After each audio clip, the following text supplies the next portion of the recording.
बिस्मिल्लाहिर्रहमानिर्रहीम। अस्सलाम वालेकुम। प्रोग्राम मुकाबिल के साथ मैं सरवत वलीम। हारून शीर साहब भी प्रोग्राम मुकाबिल में हमारे साथ मौजूद रहेंगे, जबकि सीनियर तज्ज़ियाकार शहजाद चौधरी साहब भी आज प्रोग्राम मुकाबिल में हमारे साथ मौजूद हैं। सर, आपके भी कीमती वक्त का बेहद शुक्रिया। आज प्रोग्राम मुकाबिल में जिस एजेंडा पर बात होने जा रही है वो है मौजूदा मुल्क की सियासी सूरत हाल, जिसमें कोशिश ये की जा रही है कि मौजूदा हुकूमत के लिए जितने भी संगीन नताइज हो सकते हैं या जितनी भी रुकावटें खड़ी की जा सकती हैं वो अपोजिशन की जानिब से की जाए।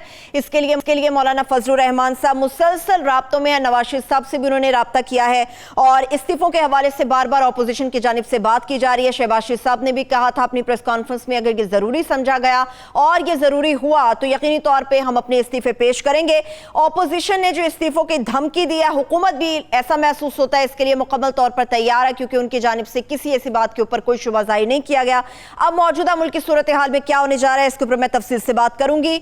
मौजूदा सियासत में तलाल चौधरी साहब भी इन हो गए हैं। खवातीन की सियासत के हवाले से बात करेंगे कि पाकिस्तान में खवातीन की सियासत कैसी होनी चाहिए, और अनफॉर्चुनेटली इस वक्त मुल्क के अंदर जिस पार्टी के अंदर भी खवातीन मौजूद हैं उनके हवाले से सियासत का क्या मयार सामने आ रहा है, एक छोटी सी इसके ऊपर भी बात करेंगे। मगर इसके साथ साथ कल हमने जो गुफ्तगू की थी इदारों को मुतनाज़ होने के हवाले से, जनरल रिटायर्ड नईम खालिद लोधी साहब ने जो बात की थी उसका फॉलोअप आप तक पहुंचाएंगे। और सबसे अहम और इंपॉर्टेंट ये चीज़ है सी पैक के हवाले से, जिसके ऊपर बात करना बेहद ज़रूरी है कि ये गेम चेंजर तो है, मुल्क की तरक्की के लिए राहें भी खुलेंगी, मगर ये कब तक मुमकिन होगा, कौन कौन से प्रोजेक्ट्स होंगे, इस मामले पर खुसूसी तौर पर गुफ्तगू करने के लिए जनरल रिटायर्ड आसिम सलीम बाजवा साहब, चेयरमैन सी पैक अथॉरिटी, भी हमारे साथ प्रोग्राम का हिस्सा बनेंगे। हारून, आपसे शुरू करूंगी माजी के हवाले से कि पाकिस्तान की पहली खातून वज़ीर आज़म मोहतरमा के हवाले से क्या बातें करते थे मौलाना साहब, और नवाज शरीफ साहब की सियासत से मुतालिक क्या बातें करते थे। ये तो था इनका तर्ज सियासत। आज ये इन्हीं लोगों से हाथ मिला बैठे या अभी भी तर्ज सियासत वही है इनका? नहीं, मौलाना का तर्ज सियासत मुस्तकिल तौर पे एक ही है। वो हमेशा दो रास्तों के मुसाफिर होते हैं। मसलन अफगान जनरल मोहम्मद ज़िया के दौर में वो उनकी मदद भी कर रहे थे अफगानिस्तान में, और MRD में शामिल भी थे। कुल वक्ती सियासत तो यही थी उनकी, और पूरी तरह उन्होंने उनसे ताउन किया। कभी कभी अपने साथियों को खुश करने के लिए ये भी कह देते थे वो कि ये अमेरिका और रूस की लड़ाई है। ज़हीन आदमी है, नहायत प्रैक्टिकल आदमी है, नहायत मामला फहम है। नवाबजादा नसरुल्लाह खान का खिलाफ उन्होंने पुर करने की कोशिश की, मगर नवाबजादा नसरुल्लाह खान की रिस्पेक्ट बहुत थी, उनके दामन पर कोई दाग नहीं था। उनके एक बेटे पे बाद औक़ात कुछ इल्जामात लगे, लेकिन वो कभी कोई चीज़ साबित नवाबजादा नसरुल्लाह खान के खिलाफ तो नहीं हुई। उनका बहुत इकराम किया जाता था। अब ये जो ताज़ा सूरत हाल पैदा हुई है जिसमें नवाज शरीफ साहब मुल्क से बाहर हैं और बिल्कुल नहीं आना चाहते, और अदालतों को भी मुस्तरद कर रहे हैं और बाकी भी सभी को मुस्तरद कर रहे हैं, और मौलाना की शख्सियत बहुत मुतनाज़ा हो गई है कल के वाक़े के बाद। इसलिए कि अगर 3 अरब रुपए की जमीन उन्होंने बेची है, मुझे ऐसा लगता है कि सिर्फ नैब की तहकीकात नहीं है, इसमें एजेंसियों ने उनकी मदद की है, और मुझे ऐसा लगता है कि इसमें बहुत वक्त लगाया गया है। अगर सैकड़ों कनाल डेरा इस्माइल खान में उनकी जमीन है, अगर ये बात दुरुस्त है कि कराची में, पेशावर में, इस्लामाबाद में उनके बंगले हैं और मार्केटें, तो उनकी पोजीशन तो बहुत है, मुश्किल होगा उन्हें अपने आप को बचाना। अगर ये इसमें 10% भी सदाकत है तो मेरा नहीं ख्याल वो आज़ाद रह सकेंगे। उनके पास एक ऑप्शन होगा कि जिन लोगों से मफाहमत करके वो बच सकते हैं वो उनसे मफाहमत कर ले। नवाज शरीफ साहब भी ट्रबल में है, शहबाज शरीफ भी ट्रबल में है, जरदारी भी ट्रबल में है। मुझे कोई तहरीक चलती नजर नहीं आती। शहजाद चौधरी साहब से पूछिए इनकी राय क्या है। ठीक है शहजाद चौधरी साहब। हारून साहब ये कह रहे हैं मुझे तो कोई तहरीक चलती नजर नहीं आती, मगर जो नवाज शरीफ साहब से उनका राब्ता हुआ है मौलाना साहब का, उसमें तो कहा जा रहा है कि इस मूवमेंट को एक जो अमली जामा पहनाया जाएगा, उसके लिए जो सरबराही की कुर्सी होगी वो मौलाना साहब उसके ऊपर तशरीफ रखेंगे। देखिए, वो तो उन्होंने उनको कुछ देना ही था, जिम्मेदारी। देखिए, एक चीज़ याद रखें, और हम सबको मालूम है कि मौलाना साहब बड़े अरसे से ऑल पार्टीज कॉन्फ्रेंस होस्ट करना चाहते हैं। उन्होंने बेशुमार की भी हैं, अपने घर पे बुलाते हैं लोगों को, कोई उसमें कोई एक आध रह जाता है वो नहीं जाता, ख़ास तौर पे जो मेन प्लेयर्स हैं, और वो कोई ना कोई कुछ कदगन होती है उसके ऊपर। तो इस वजह से वो जो तसल्ली वाली ऑल पार्टीज कॉन्फ्रेंस है, जिस तरह बिलावल भुट्टो ने इस दफ़ा कन्वीन करवा ली, वो उनकी सरबराही में नहीं हो पाती। तो एक तरह से उनको अपीज़ करने के लिए, उनको तसल्ली देने के लिए उन्होंने ये जिम्मेदारी भी उनको दे दी। लेकिन मैं थोड़ा सा ज़रा तहरीक की जो बात हुई कि तहरीक चल सकती है या नहीं चल सकती, इसके बारे में थोड़ी सी मुख्तलिफ राय इस तरीके से दूंगा कि तहरीक की नोयत भी तो मुख्तलिफ होती है ना। तहरीक का मतलब ज़रूरी नहीं है कि आप जलसे करें, आप रैलियां लेके चलें, आप पूरे इस्लामाबाद को लॉक करें या फलाना ये करें, वो हालांकि वो कर चुके। लेकिन तहरीक का मतलब ये भी होता है कि आपने कुछ मकासद हासिल करने हैं, आपने कहीं प्रेशर डालना है, कुछ रिलीफ लेनी है, और उसके लिए आप इस किस्म का एक एका कर लें। यानी आप हुकूमत का काम, हुकूमत का जो हुकूमतकारी जो है उसके अंदर कोई ना कोई रुकावट क्रिएट कर देते हैं। किस तरीके से रुकावट क्रिएट करते हैं? मिसाल के तौर पे गिलगित बल्तिस्तान का मामला हमारे सामने है, जिसके अंदर के एक रियासत की और इनकी ख्वाहिश है कि उसको किसी तरीके से ये किया जाए और उसको सूबे का दर्जा दिया जाए। अब इस तरह के क्रिटिकल काम के अंदर जब ये पूरी की पूरी जो उनकी ऑपोजिशन है वो रास्ते में रुकावट बन जाए, हुकूमत के साथ बात करने के लिए तैयार ना हो, वो जो कॉन्स्टिट्यूशनल अमेंडमेंट है वो ना हो पाए, तो डिपेंड करता है कि जो लोग ये चाहते हैं कि ये हो, उन पे कितनी ज़रूरत है, कितनी कंपल्शन है। तो ये कंपल्शन का और लेवरेजिंग का, प्रेशर का, ये आपस का एक तगोदौर रहती है। तो मेरा ख्याल है कि तहरीक, बगैर तहरीक किए भी मकासद हासिल किए जा सकते हैं। तो मुझे नहीं लगता कि इतनी आसानी से ये चीज़ छूटेगी। मुझे यूँ लगता है कि जैसे कि ये कुछ ना कुछ कहीं ना कहीं पे मामलात को आगे बढ़ाने में, अपने इंटरेस्ट के रिलीफ के सिलसिले में थोड़ी बहुत कहीं ना कहीं कामयाब हो जाएंगे। ठीक है। लेकिन हारून साहब, जो शहजाद साहब ने गुफ्तगू की है, अब जो स्पीकर ने इजलास तलब किया था उसके बायकॉट का भी तो फैसला कर लिया। नून लीग ने भी कह दिया, पीपल्स पार्टी ने भी कह दिया, इसके अगेंस्ट में उनकी स्टेटमेंट्स आ गई हैं। JUI ऑलरेडी कह चुकी है कि वो उस इजलास का हिस्सा नहीं बनेगी जो गिलगित बल्तिस्तान के इंतखाबात और इंतखाबी इस्लाहात के लिए बुलाया गया है। तो रुकावटें डालने का सिलसिला तो शुरू हो चुका। फिर ये रुकावटें डाली जाएंगी, उससे मैं एग्री करता हूँ। मैंने ये अर्ज किया कि किसी बड़ी अवामी तहरीक के आसार मुझे नजर नहीं आ रहे, और उसकी वजह कोरोना भी है, दूसरी चीज में। बाकी तो ये मैंने आपसे परसों भी बहुत तफसील से अर्ज किया था कि नफ्सियाती दबाव हुकूमत पे रहेगा, बाज काम वो करना चाहेगी और नहीं कर सकेगी। लेकिन इनके बारे में सवालात अब उठते रहेंगे। जिस तरह नून लीग के और खानदान के तकरीबन हर आदमी, शरीफ खानदान के और जरदारी खानदान के टीटी के मसले हैं, अरबों रुपए हैं, पापड़ वाले के हैं, जलेबियों वाले के हैं, दही भल्ले वाले के हैं। अब इनसे पूछा जाएगा कि हुजूर ये जो इतनी बेशुमार प्रॉपर्टी है मुख्तलिफ शहरों में, ये कहाँ से आई है? और ये अपना माजी के बहुत से गड़े मुर्दे उखाड़े जाएंगे। मसलन एन पैटरसन से ने उन्होंने कहा था, विकीलीक्स में है कि मुझे वजीर आजम बनने में मेरी मदद की जाए, जिस पे इनकी पार्टी के मौलाना कफायतुल्लाह ने कहा कि वो विकी तो असल में कजन है जमायमा खान का, आपको याद ही होगा। अच्छा, फिर ये है कि ये सवाल ज़ेर बहस अब मीडिया में आएगा। जो ये बात आगे बढ़ेगी, इमरान खान की गलतियां भी ज़ेर बहस आएंगी। ये नहीं है कि नहीं आएंगी। हुकूमत की कारकर्दगी तो कोई ऐसी है नहीं कि उसकी कोई डिफेंड कर सके आसानी से। ठीक है। जो आपकी 5 साल हुकूमत रही मुशर्रफ के जमाने में, उसमें टेररिज्म फलता फूलता रहा। सूफी मोहम्मद, मुल्ला फजलुल्लाह, नौबत यहाँ तक पहुंची कि सवात शहर में फांसियां दी गई। आखिरकार फौज को मफाहमत के बावजूद सूफी मुल्ला ने कहा हम आईन और पार्लियामेंट को नहीं मानते। कौन उन्हें थपकी दे रहा था? फिर ये पूछा जाएगा कि कश्मीर कमेटी के 10 साल आप चेयरमैन रहे और आपने क्या किया? इनसे पूछा जाएगा, कर्नल कज़ाफी से और सद्दाम हुसैन से और ईरान के शाह से और प्रिंस मकरन से आपके क्या ताल्लुकात थे? इनसे पूछा जाएगा कि इंडिया में 2002 में आपने ये प्रेस कॉन्फ्रेंस की कि पाकिस्तान, बांग्लादेश और इंडिया के सियासतदान एक गोल मेज कॉन्फ्रेंस के गिरद जमा हो, एक गोल मेज के गिरद जमा और कन्फेडरेशन बना सकते हैं, जिसकी जमात इस्लामी ने मजम्मत की। काजी साहब ने उसको कोशिश की कि ये डिसइंफॉर्मेशन हो सकती है, लेकिन मनोवर हसन साहब आपको पता बहुत सख्त आदमी है, जो भी मौका पर अख्तियार करें डट जाते हैं।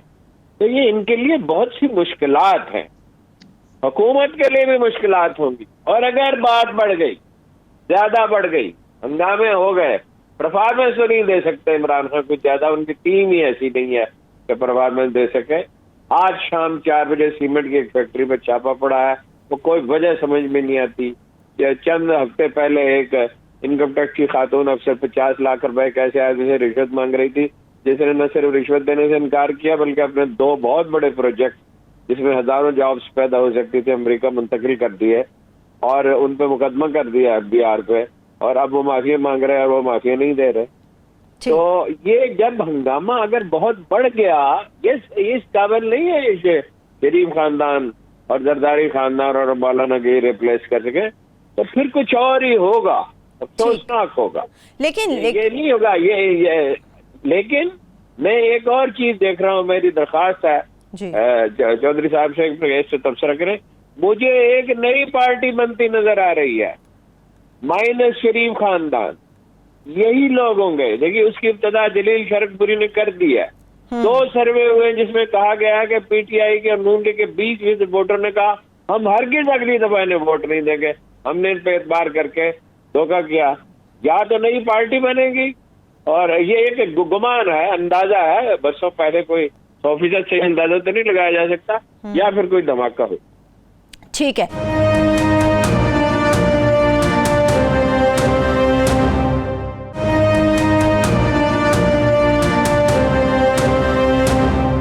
शिदात चौधरी साहब, जिस तरह से अरुण साहब ने कहा कि एक नई पार्टी बनते हुए नजर आ रही है और जलील अहमद शरकपुरी साहब के बयान के हवाले से गुफ्तगू की है, नून लीग के अपने अंदर से आवाजें उठना शुरू हो गई हैं नवाज शरीफ साहब के बयानिए के अगेंस्ट।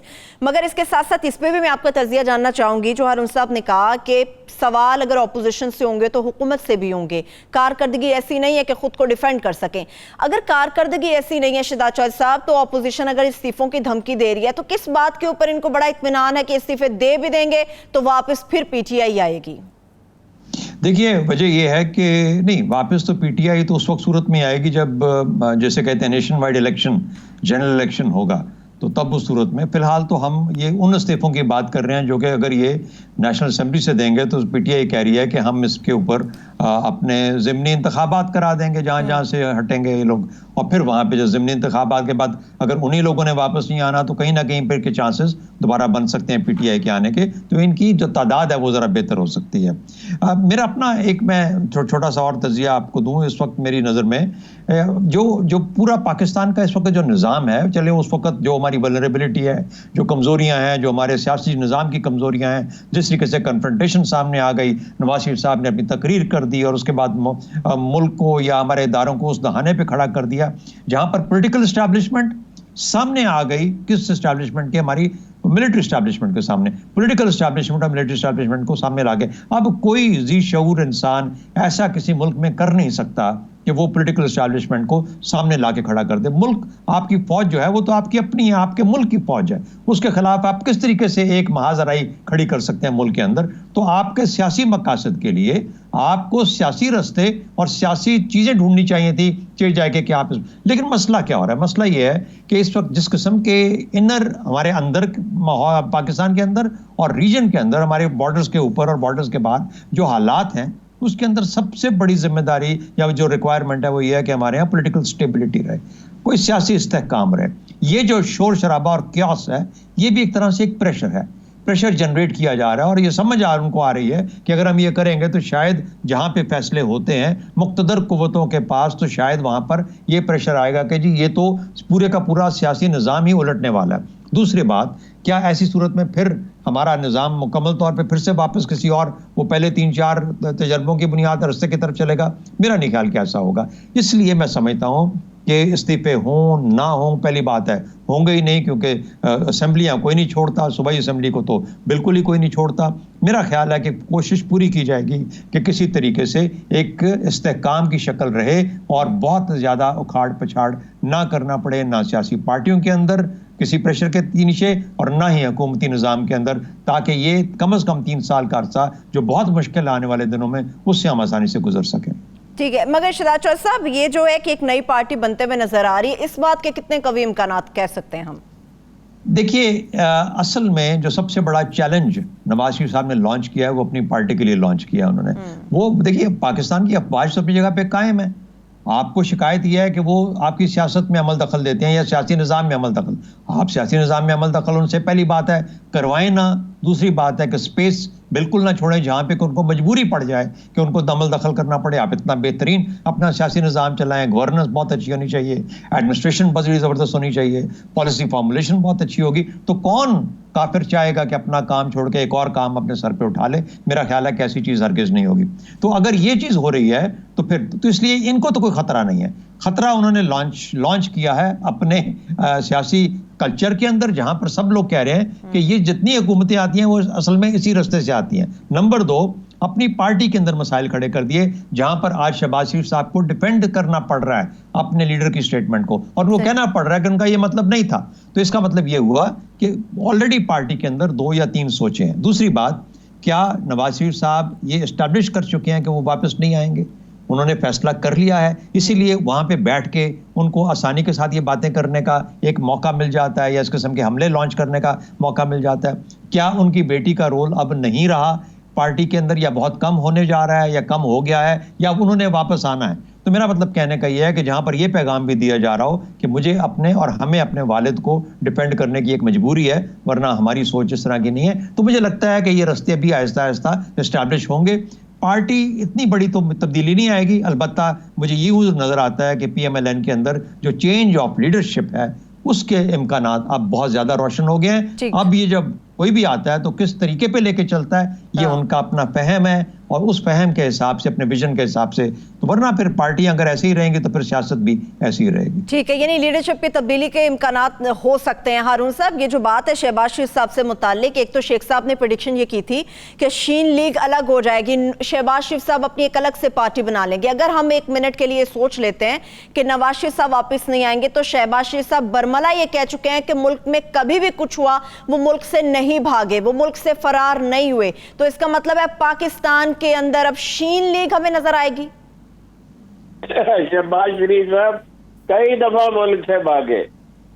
जब 93 में मोहतरमा की हुकूमत आ गई तो अपोजिशन लीडर पंजाब असेंबली में कौन था? चौधरी परवेज इलाही थे, वो भाग गए थे। इसके बाद वो भाग के जद्दा, अगरचे वो चाहते नहीं थे लेकिन खानदान का बहरहाल उन्हें साथ देना था, वो जद्दा गए और भी कई मौके पर उन्होंने राह फरार इख्तियार की। वो सिचुएशन का मुकाबला करने वाले आदमी नहीं है। वो बीच में रह के भाई को भी खुश रखते हैं और दूसरे लोगों को भी खुश रखते हैं। मैं जो बात कहना चाहता था वो चौधरी शहजाद साहब ने कह दी। जी जी, ठीक है, चले मैं ब्रेक की तरफ चलती हूं। लीडरशिप होगी, चेंज ऑफ लीडरशिप। ये पार्टी है नहीं एंटी एस्टेब्लिशमेंट, ये सड़कों और बाजारों में हंगामा करने वाली पार्टी ही नहीं है। इसकी तश्कील इस तरह नहीं हुई। इसमें लीडर हैं और इसमें वोटर हैं, इसमें कारकुन नाम की कोई चीज पाई ही नहीं जाती। खुद देखिए साद रफीक ने कहा था इंस्टीट्यूशनलाइज करना चाहिए, बार बार उन्होंने कहा, बाद में गालिबन उन्हें चुप करा दिया गया कि मियाँ नवाज शरीफ की पेशी होती है या कोई और मौका होता है तो 2000 आदमी तो हम सारी कोशिश करके जमा नहीं कर सकते, जबकि गाड़ियों की भी कोई कमी नहीं, सरमाए की भी कोई कमी नहीं, ताजर इनके साथ हैं, इंडस्ट्रियलिस्ट इनके साथ हैं, इसलिए ये टैक्स चोरी के हामी हैं, हमेशा उन्हें बरात देते।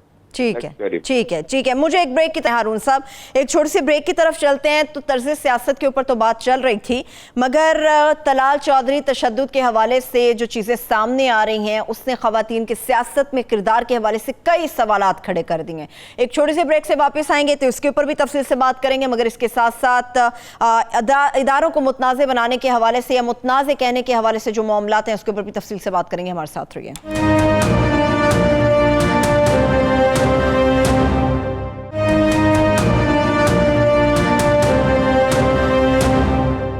ब्रेक के बाद एक बार फिर से प्रोग्राम में हम आपको खुशामदीद कहेंगे। सियासत से मुतालिक बात चल रही है।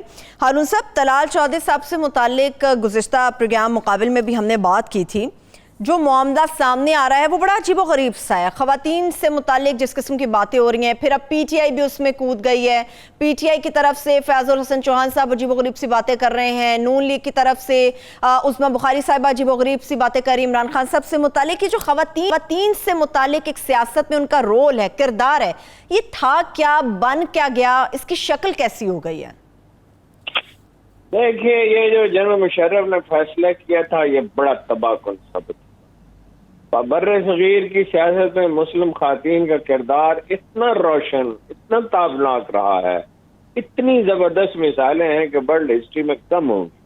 मसलन तहरीक खिलाफत जो है उसमें जो मौलाना मोहम्मद अली जौहर का और दूसरे लोगों का जिक्र तो आता है, मौलाना शौकत अली का, अबुल कलाम आजाद, बहुत से लोगों का, लेकिन इसके पीछे एक खातून थी जिसके गीत गाए जाते थे पूरे बर्रे सगीर में, बोली अम्मा मोहम्मद अली की भेंट जान बेटा खिलाफत पे दे दो।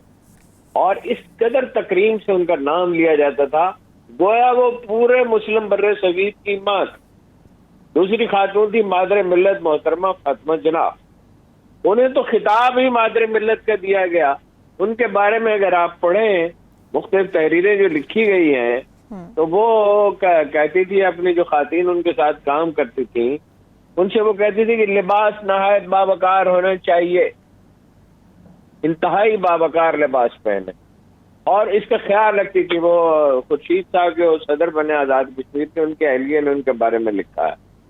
पूरी जिंदगी उनकी इतनी उजली, इतनी पाकीज़ा और साफ सुथरी थी कि 64 में सारी अपोजिशन के तमाम लीडर बशमूल उलमाए कराम के मौलाना मौदूदी के उनकी खिदमत में हाजिर हुए नवाबजादा नसरुल्लाह खान को, और उनसे दरख्वास्त की कि वह अयूब खान के खिलाफ लड़े। बेगम सलमा तसद्दुक हुसैन थी और कई नाम मुझे याद आ रहे हैं। लेकिन ये जो फैसला किया गया कि इनका इंतखाब मर्दों पे छोड़ दिया, बेगम आबदा हुसैन थी, मलिहा लोधी थी, वहाँ नहायत शानदार उनकी परफॉर्मेंस थी। और भी आपको भी बहुत से नाम याद आ रहे होंगे, रफ्ता रफ्ता शायद मुझे भी कुछ याद आ जाए। अब ये जो मर्दों पे छोड़ दिया गया कि ये इंतखाब करेंगे जी, पहले तो 50% कह रहे थे, फिर गालबन 33%, 30% कितना कहा, उसमें अच्छी खातून भी है। देखिए बराबर क्यों नहीं लड़ने देते इलेक्शन खातून को? 20%, 15% जितना कोटा तय कर लें, उनकी बतदरीज तरबियत होगी। बड़ी अच्छी खातून हमारी असेंबली में आई है, वो बड़ा उम्दा किरदार उन्होंने अदा किया है। आबदा हुसैन वहां रही जब तक अक़वाम मुत्तहिदा में, तो बड़े ही मुश्किल हालात में बड़ा मुस्बत किरदार उन्होंने अदा किया। अब ये जो इंटरेक्शन होना शुरू हुआ है, मेरे पास 10 वाकयात हैं, मैं चाहता नहीं हूँ, लेकिन अगर आप कहें मैं पढ़ के सुना दूं कि मुस्लिम लीग नून के वजीर आला जनाब शहबाज शरीफ ने 10 वाकयात का नोटिस लिया जो नून लीग के लीडरों, MNA और MPs के बारे में इसी किस्म की शिकायत थी, और कोई वाकया अपने अंजाम को नहीं पहुंचा।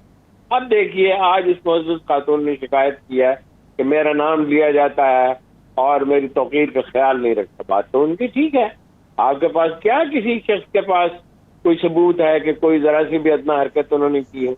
वह मामला तो खराब किया इन्होंने, अपना तलाल चौधरी साहब ने, और भागे हॉस्पिटल से। ये सिर्फ इल्जाम की बात नहीं है, हमने चेक किया, वहां से भागे बगैर बिल दिए हुए। बिल गालबन बाद में दिया, बयान देने के लिए तैयार नहीं है। दोनों ने 15 पर टेलीफोन किया। अब पुलिस उसमें मुदाखलत कर रही है, नहीं करनी चाहिए, करना चाहिए ये काम। नून गौर उन्होंने मोहतरमा ने फोन किया, मोहतरमा मरियम नवाज ने राना सनाउल्लाह को, जब मेरी मालूमात के मुताबिक उन्होंने नहीं सुना, और धड़ेबंदी है, और कुछ लोग उनकी अपनी पार्टी के इसको उछाल रहे हैं। करना ये चाहिए कि पार्टी खुद इसका नोटिस ले और खुद ही इसका फैसला। ठीक है, ठीक है। शिदात चौधरी साहब, आप इसके ऊपर क्या इजहार करेंगे? बुनियादी इख्तलाफ कहाँ पे है? मेरी नज़र में बुनियादी इख्तलाफ है कि आपका जो सिस्टम है सियासत का, उसके अंदर काबिलियत की बजाय आपका जो ताल्लुक है, जो आपकी ट्राइबल कनेक्टिविटी है, कनेक्शन जो हैं, ये आपको सीटों में लेके आते हैं, चाहे वो मर्द हैं चाहे वो औरतें हैं। जहाँ पर आपकी काबिलियत नहीं समझी जाती और आपको ताल्लुक की बिना पे जगह मिलती हैं नेशनल असेंबली में। नेशनल असेंबली क्या है? आपके पूरी कौम का, 22 करोड़ अवाम का कलेक्टिव विजडम है। ये सोचने का एक इतना क्रीम है ये, जो कि जिसको सोचना चाहिए अपने कौम के रस्ते और कौम की मुश्किलात का हल और कौम के मुस्तकबिल का विजन। वहाँ पे जिस किस्म के लोग बदकिस्मती से हमारी सियासी निज़ाम के अंदर आते हैं, जो निज़ाम है उसके अंदर बदकिस्मती से ऐसे ही मर्द और ऐसी ही ख़वातीन भी आ जाती हैं जो कि अपने तल्लक की बिना पे पहुँचती हैं, ना कि काबिलियत की बिना पे। एक और चीज़, हमारे यहाँ मर्द का जो एंटाइटलमेंट का एक कॉन्सेप्ट है कि मर्द एंटाइटल, उसके वो अपनी एंटाइटलमेंट समझता है, फिर वो MNA बन जाता है तो वो और ताकतवर हो जाता है, झंडा भी लहराता है और वो कहता है कि मैं तो किसी को कुछ समझता नहीं। ये जो ताकत का जो नशा है, जो एंटाइटलमेंट है, वो फिर उससे वो कुछ काम करवाता है जो कि बदकिस्मती से कई मरतबा इस तरह की एम्बैरेसिंग पोजीशन में भी आ जाता है। और वो जो खवातीन साथ होती हैं, कहते हैं कि इस किस्म की गुफ्तगू कई दफ़ा नेशनल असेंबली में हो रही होती है जो कि बदकिस्मती से। देखिए, एम्पावरमेंट का मतलब क्या है? एम्पावरमेंट का मतलब है तालीम। तालीम के साथ आप लड़कियों को एम्पावर करें, ज़रूर करें, बड़ा अच्छा किया आप लेके आए, लेकिन खुदारा वो जो प्रोपोर्शनल रिप्रेजेंटेशन के अंदर लिस्ट बनानी है, वो काबिलियत की बुनियाद पे बनाई है, ना कि ताल्लुकात की बुनियाद पे बनाई है, ताकि अच्छे लोग आएंगे, कॉन्फिडेंट सॉलिड लोग होंगे, तो उनको कोई फॉर ग्रांटेड भी नहीं कभी ले सकेगा। सही, बिल्कुल आपने वजह फरमाया है।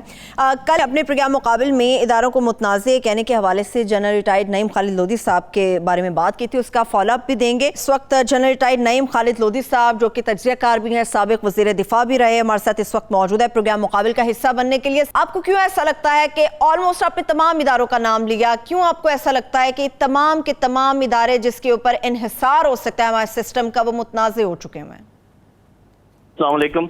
अगर आप इजाजत दें तो सिर्फ आपके सामीन नाज़रीन को एक जुमला मैं बोलना चाहूंगा ताकि उस पर गौर कर सकें। जी सर। ये शाम में क्या हुआ, ये यमन में क्या हुआ, ये लिबिया में क्या हुआ, इराक में क्या हुआ, अफगानिस्तान और फिर ईरान में, और ये क्या ये एक चांस है कि ये तमाम ममालिक जो है ये मुसलमान ममालिक हैं, और अब प्रेशर पाकिस्तान पर है, तुर्की पर है, बाद में शायद मलेशिया पर भी हो। इन तमाम मुल्कों को तोड़ने के लिए, इन तमाम मुल्कों पर काबू पाने के लिए कौन सा तरीका तैयार किया गया? अवाम को हुकूमतों के खिलाफ खड़ा किया गया, अदारों को आपस में उनके आमने सामने लाया गया, और इस तरीके से अंदरूनी तोड़ फोड़ पैदा करके फिर बाद में उन पर कब्जा कर लिया गया। ये बिल्कुल सामने की बात है, मैं कोई ढकी छुपी बात नहीं कर रहा। जो लोग रह गए हैं मिडिल ईस्ट में, उन पर और तरीके से आपको पता है कि जैसे भी है, जिनको ये कह दिया जाए कि आप एक हफ्ता भी हमारे बगैर नहीं रह सकते, तो इससे आगे मैं क्या बात करूं। बात यह है, मैं ये चाहता हूं कि हमारे जो इल्म रखने वाले लोग हैं, हमारे जो बाशऊर लोग हैं, हमारे जो अवाम है, इस बात को समझें कि आपके साथ क्या खेल खेला जा रहा है। ये क्या ऐसा कभी नहीं हुआ कि पार्टियां इस कदर उसका शिकार हो, तरख्तगी का, और इतना जहर हो कि ऐसे लगता है कि जब एक आएगी तो दूसरे को मलियामेट कर दे। और दूसरे जितने इदारे मैंने नाम लिया वो साफ है, कुछ को कंट्रोवर्शियल बना दिया गया, हालांकि वो उसका कोई ऐसा उन्होंने काम नहीं किया। वो कहते भी हैं कि हम इसमें नहीं मुलव्वस होना चाहते, लेकिन कुछ अपने वजूहात की बिना पर, कुछ बैरूनी वजूहात की बिना पर, तो ये सूरत हाल है। मैं सिर्फ ये कह रहा हूँ कि अगर हम सब जितने अदारे हैं एक एक कदम पीछे हटें, और मैं सिर्फ एक एक उनमें से बात कर रहा हूँ कि सिर्फ एक एक अपना जो प्रॉब्लम है उसको ठीक कर लें।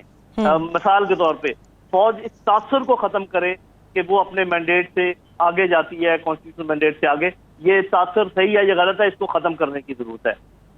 जो पॉलिटिकल पार्टीज है मारूसी सियासत से तौबा करें। अभी जो बात कर रहे हैं कि ये पार्टियां इकट्ठी होंगी, उसमें मैं ये समझता हूँ कि इन खानदानों से जान छुड़ाएं। ये जोंकों की तरह इस मुल्क के ऊपर सवार है और इन पार्टियों के ऊपर सवार है। नई क़यादत आ गया है और आगे आके बातचीत करे। जो जुडिशरी है वो खुद ये सोचे कि सारे 98% जो सीनियर जजेज हैं हायर जुडिशरी के, सारे लेटरल एंट्री से आए हुए हैं। वो वही वकील है जो कभी एक पार्टी के साथ थे, कभी दूसरी पार्टी के साथ थे। अभी वो कैसे फैसले करेंगे, ये सोचने की बात है। नीचे से पूरा काडर बनाए, लेकर आए। और मीडिया जो ये कहता है कि जी हमें हर बात कहने की इजाजत होनी चाहिए, ये बात गलत है। अगर वो कोई गलत बयानी से काम लेंगे उसको उनकी सजा मिलनी चाहिए। यहाँ तबसरा वो कर सकते हैं, लेकिन हकायक को तोड़ मरोड़ नहीं सकते। ठीक है, बहुत शुक्रिया, thank you so much. General retired Naeem Khalid Lodhi साहब मौजूद है। मुझे एक ब्रेक की तरफ जाना है। शिदात चौधरी साहब भी हमारे साथ मौजूद थे। सर आपके भी कीमती वक्त का बेहद शुक्रिया। एक छोटी सी ब्रेक की तरफ चलेंगे। जब ब्रेक से वापस आएंगे तो CPAC किस तरह से एक गेम चेंजर है, इससे मुतालिक बड़ी तफसील के साथ बात करेंगे। और इस पर बात करने के लिए जनरल रिटायर्ड आसिम सलीम बाजवा साहब हमारे साथ मौजूद होंगे। Stay with us.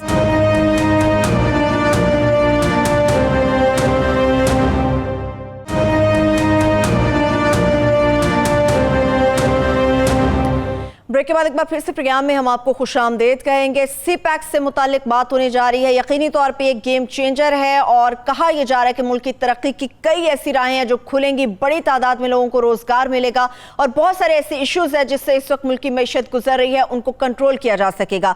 इस वक्त जनरल रिटायर्ड आसिम सलीम बाजवा साहब, चेयरमैन CPAC अथॉरिटी, हमारे साथ मौजूद हैं। सर आपके कीमती वक्त का बेहद शुक्रिया। हारून रशीद साहब भी हमारे हमरा मौजूद हैं। सर CPAC के मुतालिक यकीनी तौर पर बहुत सारी ऐसी चीज़ें हैं जिनका नॉलेज होना ज़रूरी है और यकीनी तौर पे कोशिश करेंगे आपसे इस मुख्तसर से वक्त में वो तमाम नॉलेज हासिल कर सकें। इस वक्त CPAC से मुतालिक एनर्जी सेक्टर, ख़ासतौर पे पाकिस्तान में इस वक्त चूँकि एनर्जी का बहुत बड़ा क्राइसिस है, एनर्जी सेक्टर के लिए कितना बड़ा काम इस वक्त पाकिस्तान के अंदर हो रहा है और कितनी देर के बाद उसके समरात हमें नज़र आना शुरू हो जाएंगे? जी थैंक यू वेरी मच। आपने बिल्कुल सही कहा कि CPAC एक गेम चेंजर है। एनर्जी के बहुत सारे प्रोजेक्ट्स इस वक्त कंप्लीट हो चुके हैं और बहुत सारे इस वक्त हो रहे हैं। और इसके बाद भी कुछ पाइपलाइन में है। तो इस वक्त हालत तो ये है कि जो हमारी एनर्जी का शॉर्टफॉल था वो तो बहुत हद तक वो पूरा हो गया, लेकिन आगे जो बाकी के मसाइल हैं जो कि डिस्ट्रीब्यूशन और ट्रांसमिशन के मसाइल हैं, इस वक्त गवर्नमेंट बड़ा सीरियसली उनमें देख रही है। सो बड़ा क्लियरली नजर आ रहा है कि जो एक डेफिशिएंसी थी पावर की मुल्क में, एक बहुत बड़ा वॉइड था, वो भी पूरा हो रहा है। और मैं यहाँ पर ये कहना बड़ा जरूरी समझता हूँ कि अभी इस हुकूमत ने जो इम्पोर्टेड कोल से बहुत ज्यादा फोकस शिफ्ट किया है टुवर्ड्स पन बिजली, हाइड्रो पावर।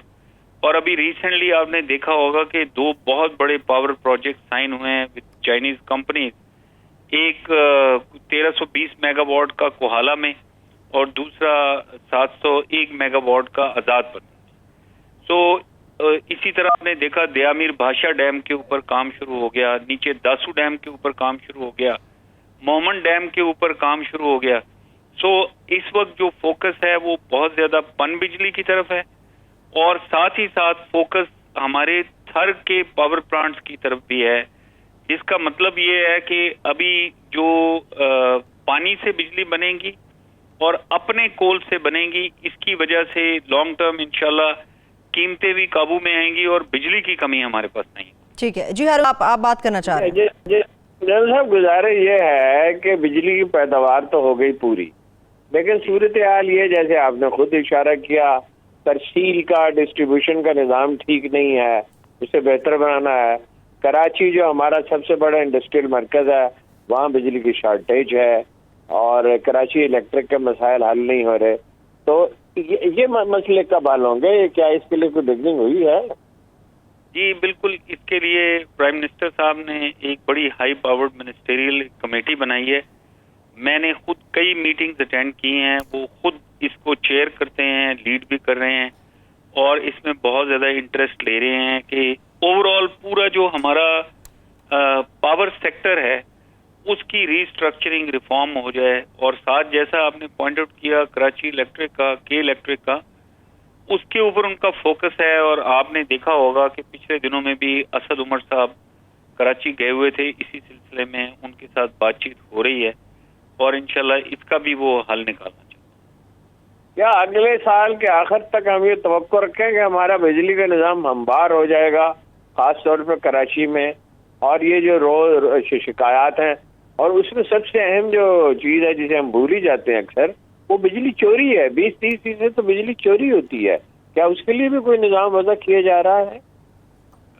बिल्कुल हारून साहब, असल में मैं तो आपको सीपैक और उससे रिलेटेड जितने पावर प्लांट्स हैं उनका बता सकता हूं। मेरा ख्याल ये है कि टू बी फेयर इसके लिए कोई टाइम फ्रेम राइट नाउ देना मुनासिब नहीं होगा, बट ये जो आप बिजली की चोरी की बात कर रहे हैं इसके ऊपर डेफिनेटली गौर हो रहा है। और जैसे मुझे भी हिदायत की गई और हम भी एक मीटरिंग सिस्टम एक चाइनीज कंपनी के साथ देख रहे हैं, जो किसी एक डिस्ट्रीब्यूशन डिस्को किसी एक में वो पहले ट्राई होना है पायलट प्रोजेक्ट, और उसके साथ ये होगा कि चोरी बिल्कुल नामुमकिन हो जाएगी। तो ये सारी चीजें ऑलरेडी कंसिडरेशन में हैं, बट इसके क्या तरीकाकार क्या होगा उसका नामुमकिन कर सकते? सॉरी, किसका तरीकाकार? बिजली चोरी रोकने का तरीकाकार क्या होगा?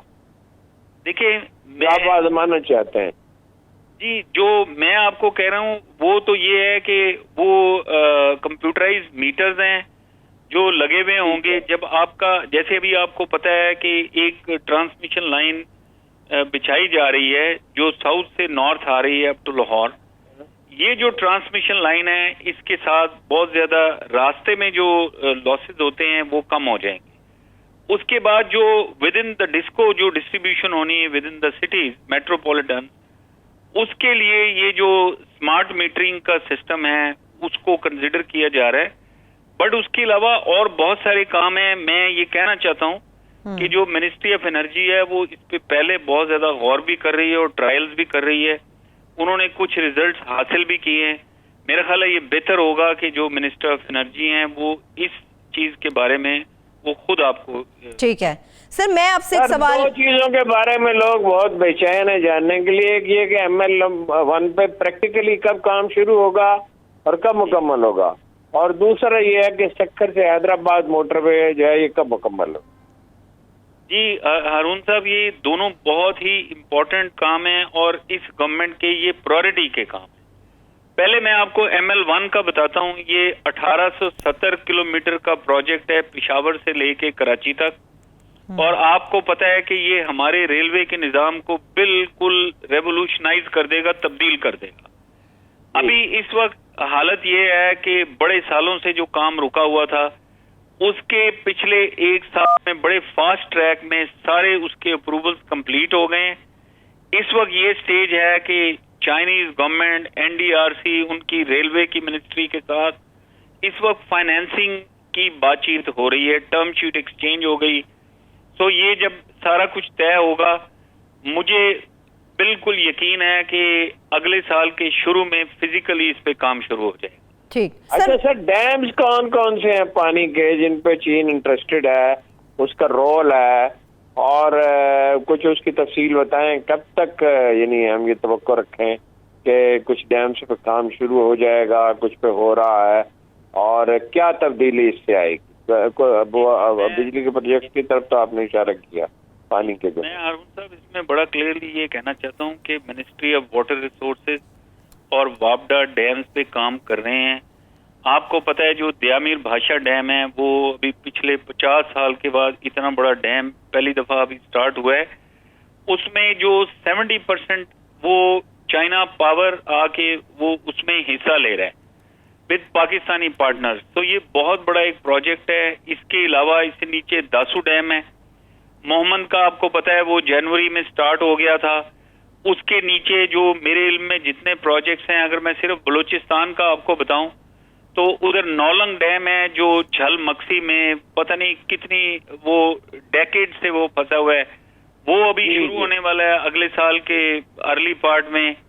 फिर विंदर डैम है जो हब में है, वो बनने जा रहा है। फिर सुकलेजी डैम है जो कि सनी शुरान नीचे बलूचिस्तान के ईस्ट में है। बुलान डैम के ऊपर बातचीत हो रही है। मांगी डैम कोयटा के साथ शुरू हो रहा है। इसी तरह जो प्लानिंग है इनकी, वो एक सिंध में बहुत बड़ा डैम है जो कोटरी से नीचे सिंध बराज के नाम से है।